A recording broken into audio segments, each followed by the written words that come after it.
Welcome back, everybody, to another wrestling video. We're kind of getting on a roll, sort of. Anyways, it's WrestleMania season. You know, everyone's excited. The matches, the hype, predictions will be out soon. I'm just waiting for the full match card to be revealed because I feel like they still got to announce like 2 or 3 more matches. So once that is out, we are going to get the full prediction going now. Say what's up to Stitch, everybody. That is my boy, Stitch. But anyways, I got me thinking, who are some wrestlers that I believe post-Mania, once the show's all over and all those feuds are settled, who should get a push? Who should WWE push to the moon? And I thought about 10 names, 5 men, 5 women, to decide who I think should get a really good push after Mania. Now, necessarily these pushes aren't going, oh, let's put them for the world title. Focus, damn it, focus. Let's not put them for the world title, not necessarily the tag titles or anything like that. Just a good push, maybe like a mid-card title, or maybe some of these guys do deserve world championships. But we're gonna get into that right now, and let's jump right into this list. Now, first one up, let's jump into the men. Pause. First one up, let's get into it. I got number 1, Chad Gable / Grande Americano. Chad Gable is one of those guys who it's a criminal offense that he has not been in a hasn't had a championship opportunity. I can't tell you off the top of my head if he's been a mid-card champion. I know he's won some tag titles, but this man will be perfect, and I mean perfect, for that intercontinental title scene. Whether you want to put him as actually Chad Gable or as Grande Americano, because they're the same fucking person. But I think he will do wonders in that division. He always puts on good matches. He's been doing such great things with America Me, and then before that, the Alpha Academy. Chad Gable is one of those guys where he will give his all, and I feel like it's time for WWE to reward him and just give him that push. Make him that top heel in the mid-card division. Like, have him have that Intercontinental title on lockdown. Hell, I wouldn't even care if you put him up in the world title picture if Jey Uso wins, because that would be also a great program right there. You have Chad Gable, who's literally Kurt Angle 2.0, and if with just some proper booking, it will work out, because he's a great in-ring. He's great on the mic. Just this guy is really good. He's been damaged by Vince McMahon, but he's not here no more. Let's get Chad Gable or Grande Americano into that mid-card title scene, or hell, put him as Jey Uso's first challenger for that world title. You can't go wrong by just putting this man and have him have great matches, because he just puts on banger after banger after banger. Next superstar up is I have Roxanne Perez. Roxanne had a great showing on this road to WrestleMania, which is really weird that she has nothing to do with this Mania. I don't even know if she's doing anything to stand and deliver. I think she's going after the North American title. I'm not too sure, but it's just insane to me that she was the Royal Rumble runner-up. She set the time record. She had a great showing on the Elimination Chamber.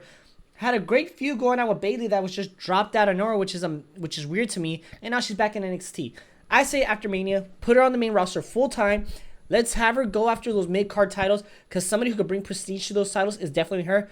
Now, I wouldn't be opposed to seeing her in the main event scene because she's that talented, but she's also really young, so I think it would be a great time to kind of have her invest into those mid-card titles, kind of pop them up a little, because they're kind of just like there, and so far it's looking like a mistake that WWE brought those in. So I think somebody like Roxanne could bring some prestige in, have some banger matches, and just elevate herself, and then we could eventually push her to that main title scene. But I just think that should be one of your top women going forward, just because she's young, she's talented, and she's very marketable. So in my opinion, I'm a big Roxanne Perez fan, so I say she should be one of your top women after WrestleMania, and maybe make her the face of that mid-card division.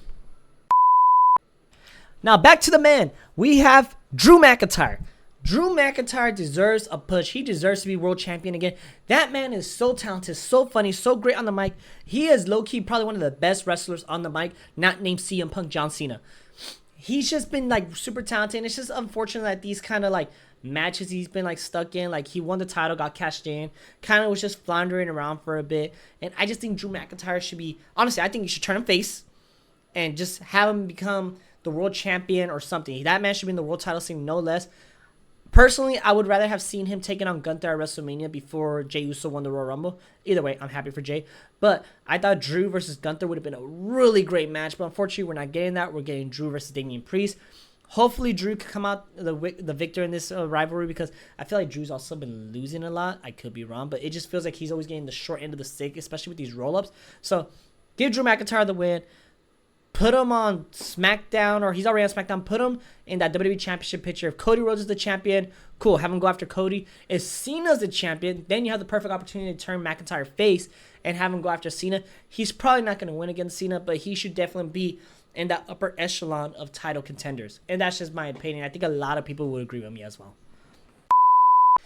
Next person up, I have Alexa Bliss. Now, Alexa Bliss is a unique situation because she returned in the Rumble, got the biggest pop of the night. She was in the Elimination Chamber match. She had a really good showing now, also, mind you, and just nothing. I haven't seen her ever since. Now, I think it's something to do with the Wyatt Six. I think Bo Dallas is injured, so there's nothing they can really do with that storyline. And WWE's kind of booking around this WrestleMania season. It's a little bit fumbleish. I'm just going to throw it out there. But I think Alexa Bliss after Mania, she should be put in that main event scene. I don't want to see the spooky Wyatt gimmick. I don't really care too much about that. Unfortunately, I think the Wyatt Six is not going to go anywhere. It's not going to benefit anybody in that group, unfortunately. But I think Alexa Bliss, you bring her back as a goddess, have her be that no-nonsense heel where she's just like back how she was in 2017 when she was peak.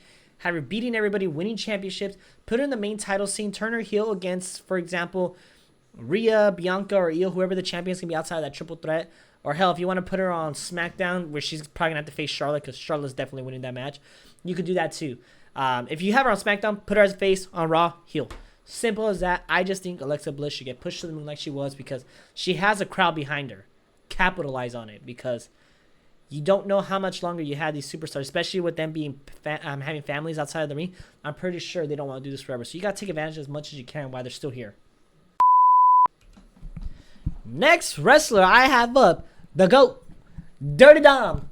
Now, hear me out. With Dominic Mysterio, you could actually start this push at Mania. So I think what they're going for right now is going to be a fatal four between Braun Breaker, Finn Balor, Penta, and Dominic Mysterio. Now, my favorite to win the IC title obviously would be Penta or Finn because I'm a big Finn fanboy.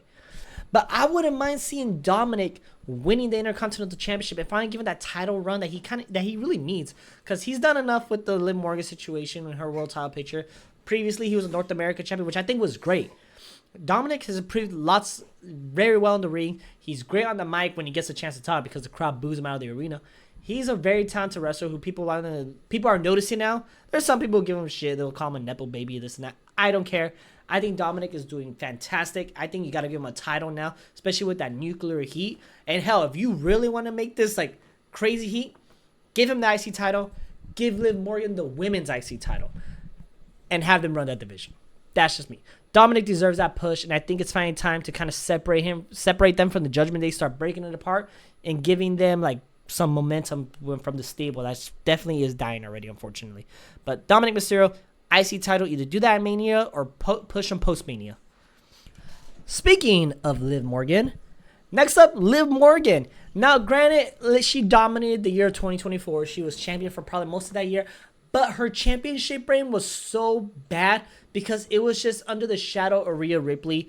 Like, I loved Rhea Ripley, but I'm just kind of getting tired of how you finally have Liv get her revenge, get the title, and she was just basically running from Rhea. There was no real other rivalry for Liv at the time. It was just her and Rhea. Now, I don't think you put Liv Morgan in that world title picture. Like I've been saying, these women mid-card belts, like I mentioned with Roxanne Perez, have been kind of floundering a bit. Put Liv in that IC title picture as well. Like I mentioned with Dominic. You give her that IC title. She can actually elevate that championship because she is one of WWE's top performers. She's the Iron Woman. She always comes out and shows out. So I say you put that IC title on her. She could build up that division, have some great matches, have her dominated for a while. And like I said, you put that other title on Dominic and have them both be the IC couple. They could just be helping each other win matches after matches, get a lot of heat to the moment where she loses that belt. Whoever beats her will now be another star. And then you could put her back in that world title picture. That's just what I would do. I think you use Liv Morgan to prop up the mid-card title and then move her back into the world title division. Because you need to do something with her. The fact that she has no clear direction in WrestleMania aside from the tag belts is criminal. That was your MVP of the women's division, WWE. Do something about it. Back to the men's division we go. Somebody else who actually deserves a big push because they're not doing nothing, Carmelo Hayes. Carmelo's in the same situation as Chad Gable in a way where they put banger matches. They lose all the time. Carmelo was such a star in NXT, and you need to bring that back into him. After Mania, because clearly I don't think there's not going to be much for him to do at Mania unless they do some multi-United States title match that he's in it, which I don't know if he is. Because, again, there's just no clear direction right now. Put Carmelo Hayes after Mania. I say he proved that he's a top champ in NXT. Put him in that world title picture. He doesn't have to win. but make him a serious viable threat. Have something. You know what? Have him win Money in the Bank. Go all in on this guy because we've seen what he could do in NXT. Triple H knows what he could do in NXT. So that's what I'm saying. Put that Money in the Bank title, put that Money in the Bank briefcase on him, and have him just kind of hold on to it for a better part of the year. That way you could get some of these main storylines finished up. Like, definitely you could finish up the Cena situation where he's like farewell tour. You can finish that up because I don't think Carmelo Hayes will cash in on him and take the belt of him. Unless you want to do that. That would be huge, but I don't think they are. Or you can have him, like, looming in the World Heavyweight Championship picture as well. Point is, I think he's a perfect candidate for the Money in the Bank, and he could literally dominate most of this year with that briefcase. And then when the start of 2026, you can have him actually cash in once you're kind of done with all these major storylines, unless you want to get him involved. But I just don't think he should win it to lose it. So you know what I'm saying? But Carmelo Hayes is someone who definitely deserves a push because he's talented in the ring, he's talented in the mic. He just needs to actually win some matches. That is all. Just have him win some matches. And now we revisit the women's division. Jade Cargill. Jade Cargill should be on a massive push after WrestleMania. You already kind of teased the rivalry between her and Charlotte. Everybody's waiting for the match between her and Bianca. It's just basically pick your poison at this point. If you have Bianca win at WrestleMania, the next matchup should be against Jade Cargill. You could have Jade Cargill be the heel, or you could do something crazy and turn Bianca heel, which I don't think WWE will do that. Personally, that's their Cody Rhodes of the women's division. Or Charlotte beats Tiffany, and now you have Now you have Jade versus Charlotte.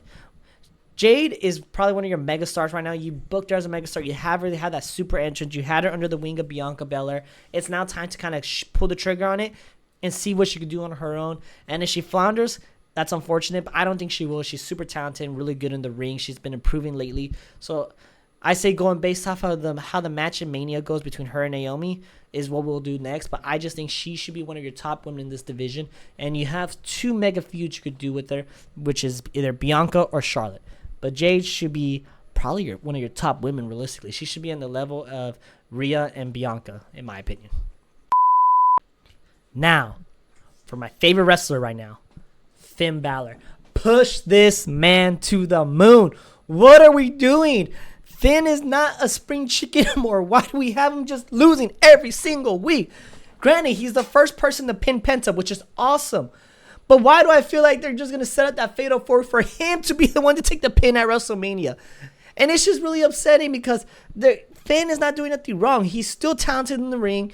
His mic work could be better, but I just feel like they don't give him much to work with at this point.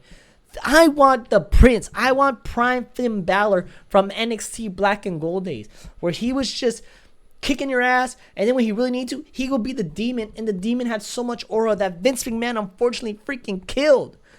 Bring that Finn Balor back. Or if you don't want to bring the NXT Black and Gold Finn Balor, bring back the Finn Balor when he went back to NXT and just started kicking everybody's ass again when he turned heel for the first time. I just think we need to do something with Finn Balor. He is a super talented wrestler that we just can't have him jobbing every week. Please, push Finn Balor. He's just hasn't been able to get back up there ever since Seth Rollins injured him in that world title match years ago. I'm a Finn Balor fanboy, so I know I'm setting myself up for failure with this one. But please, push Finn Balor. Just push him. Give him one final world title ring, for fuck's sake. God. If anybody calls him Pin Balor, I will find you. He is not Pin Balor. He's Win Balor. And now for the final person on the list is a wrestler that I've always been a big fan of, and she just never feels like she gets that proper, push. Dakota Kai. I don't understand what it is with Dakota Kai. She's been in multiple IC title matches. She always shows out great in the ring. She has a great ring style. She has everything, which I just don't understand why she hasn't been pushed properly. So hear me out. Put her in I say we move her to SmackDown and put her in the United States Championship picture for the women. I just feel like that division over there kind of needs more help, especially because I've been putting all these other women in the IC division. Put her in the US division. She'll be perfect to go up against Chelsea Green and her little Secret Service squad, which I think would be very entertaining. You have Dakota Kai take that belt away from her, just have her have banger after banger match, and then eventually you could move her up to that world title scene. But I think for right now, Dakota Kai just needs to get her proper footing and in the mid-card title division for the women, and actually win one of these mid-card titles, because these mid-card titles, Lara Valkyria has great matches, but I just don't know what it is. It's just like the matches are not the matches. It's just not hitting. Chelsea Green, on the other hand, is having great character work, but she's losing all the time. So We need to figure out a proper way for these mid-card titles. So a lot of these women, I did personally put them in the mid-card title because we need to prop that division up before it turns into like the women's tag belts where nobody gives a shit. And I would hate to see that because these women deserve a lot more than just going after one title and only have like 1 or 2 matches a show. It should be 50-50 in my opinion because the women now are so freaking talented. We have so much talent all around. So prop them up. And Dakota Kai could be the first proper step in getting these titles where they need to be. But I think for her, move her to SmackDown, kind of get her away because she's lost a few times to Lyra. Have her win that US one and go from there. But anyways, guys, that is it. That's who I think WWE should push after Mania. Let me know what you think about this list. I feel like a lot of these wrestlers are pretty up there. Like they have the potential to be in that main event or top mid-card wrestler. I just think they just need a proper booking. And now after Mania, when you kind of get rid of all the big storylines, the dust is settled, you can start building up these new stars. But anyways, guys, that is it. I'm going to get this edited. Again, once the full WrestleMania match card is out, we will do predictions and go from there. Thank you for all the support you guys showed in the last video. Got a good amount of views, and I really do appreciate it. Let me know if you like these videos. Like, comment, and subscribe, and I will see you next time.